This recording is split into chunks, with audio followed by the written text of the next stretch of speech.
The General Assembly called once again upon Israel to refrain from any action that leads to the resettlement of Palestine refugees in the West Bank. Going back 3,000 years, Jerusalem was always the capital of Israel under her kings. Modern Israel has its Knesset there, but the world's nations locate their embassies elsewhere.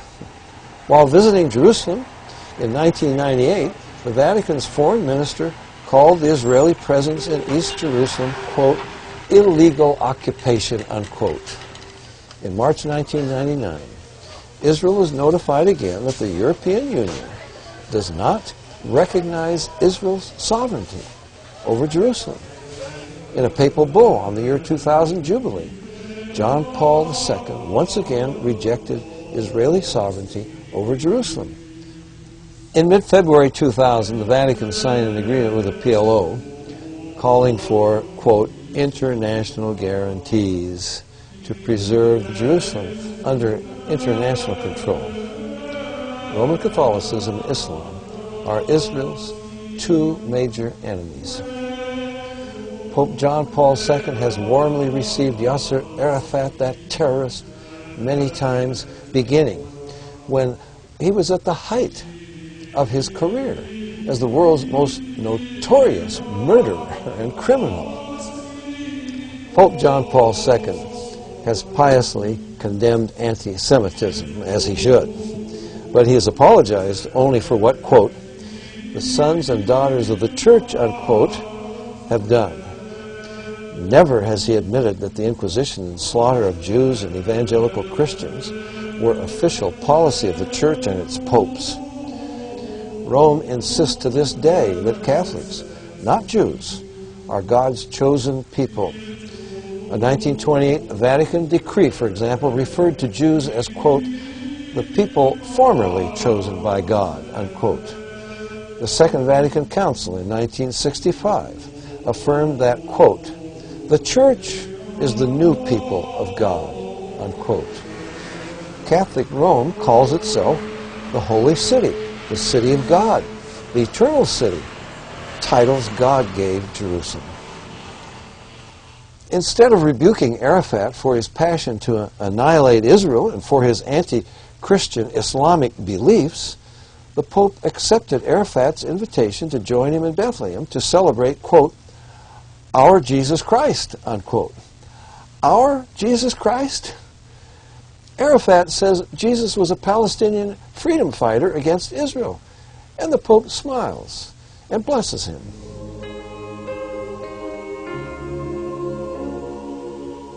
Jews blame Christ and Christianity for Catholicism's anti-Semitism. But Catholicism, with its false gospel of works and sacraments, purgatory and indulgences, is not biblical Christianity.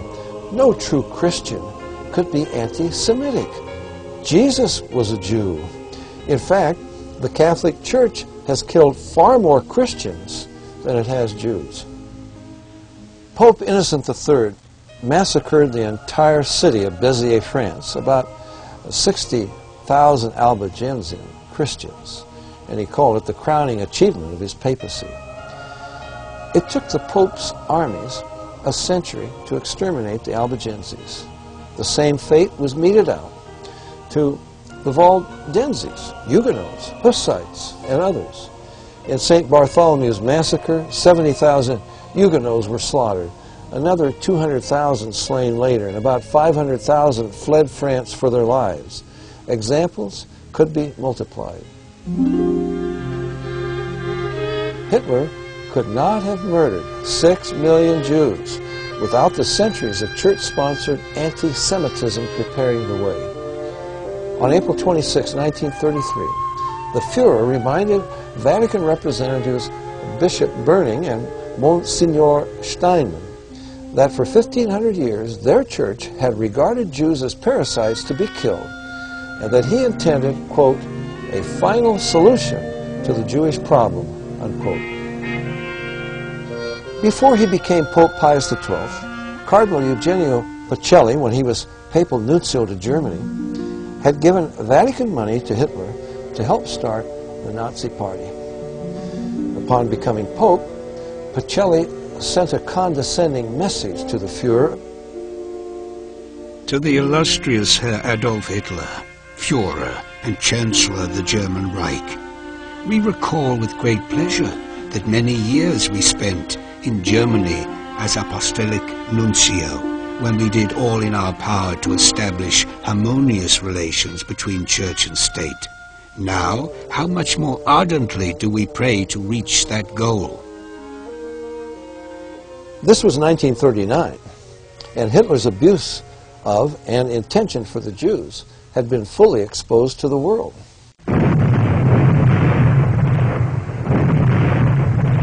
In January of that year, Hitler had warned that the outbreak of war would result in the, quote, extermination of the Jewish race, unquote. Die Völker noch einmal in einen Weltkrieg zu stürzen, dann wird das Ergebnis nicht der Sieg des Judentums sein, sondern die Vernichtung der jüdischen Rasse in Europa.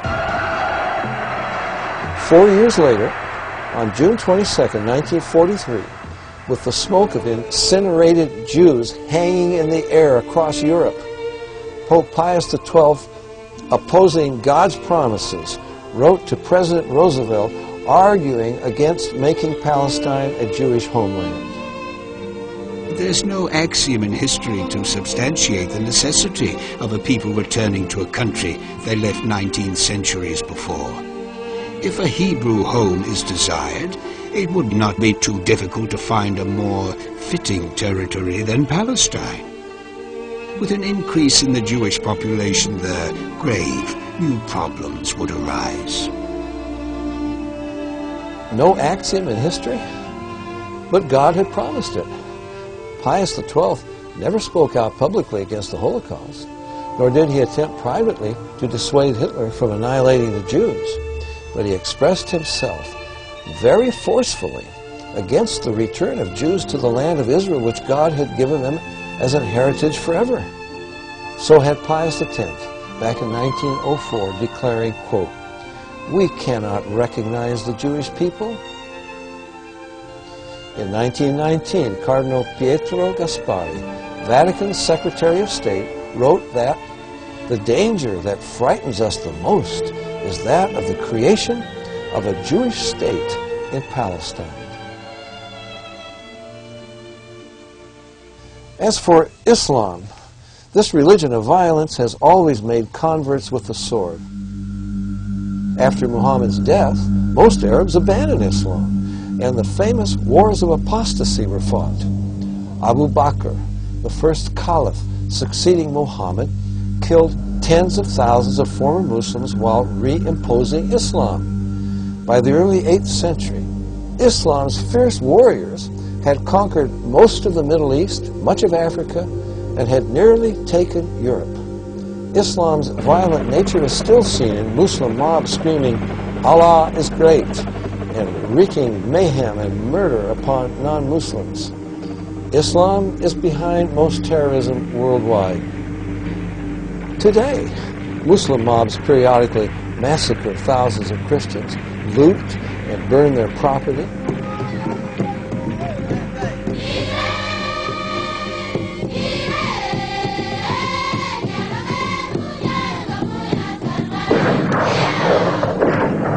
In Sudan, millions of black Christians in the south are being starved, enslaved, and murdered by the Islamic government in the north. Wherever Muslims have enough power, such as in Indonesia and Nigeria, one Muslim riot follows another, with thousands of Christians massacred and hundreds of churches destroyed. Yes, Crusaders slaughtered Jews while waving the cross, but that was contrary to Christ's teaching and example. Muslim terrorists, however, murder in obedience to Allah, in obedience to the Quran and to Muhammad's teaching and example. All Islamic scholars agree it is the sacred duty of every Muslim in every age to fight holy war whenever possible, to force the entire world to submit to Islam. There are more than 100 verses in the Quran about fighting and killing in that quest. World media persists